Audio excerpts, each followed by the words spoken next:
Biz herkes ularning qo'riqlarga, aqchashlarga aldansak olmaydi. Sen özünün dadısıya, anısına qaraganda herkes 60-50 yaşlıq yoki 70 yaşlıq bir adamni ko'rsang, sen ota-onani ko'rolmaysan. Bu yolg'on. Sinchilab qarasang, ota-onaning amaliyoti 13, balkim 14 yaşlıq bir qiz.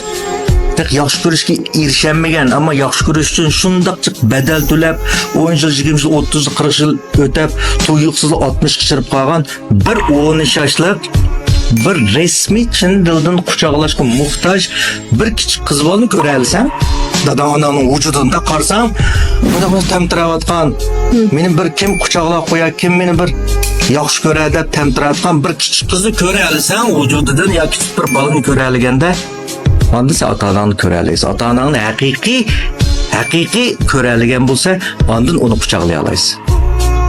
Shu ularning qo'riqlarining hammasi yolg'on. Aqchechimi yolg'on? Ularning kuchlik bir odam bo'lib yolg'on amaliyotda. Ular men beralaydigandek bir qiyofat kirib yolg'on bularning hammasi. Ular bir kichik, shundaq bir bola. Biroq ular qilish tegishlikni, berish tegishlikni hammani berib, ammo o'zi hech bir quchoqlashga, bir yaxshi ko'rishga, yaxshi ko'rilishga erishamayotgan bir kichik bolaligini bilganda, biz onangdagi uni quchoqlaymiz. Quchoqlaymiz, qo'yib etmaymiz. Chin quchoqlab olish kerak, qattiq quchoqlash kerak.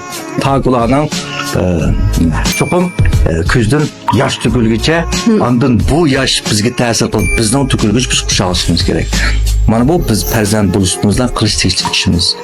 Biz shu vaqtda anladik, ota-onamning kimligini ham ko'rdim deya olamiz. Pek bezgah do'stlar.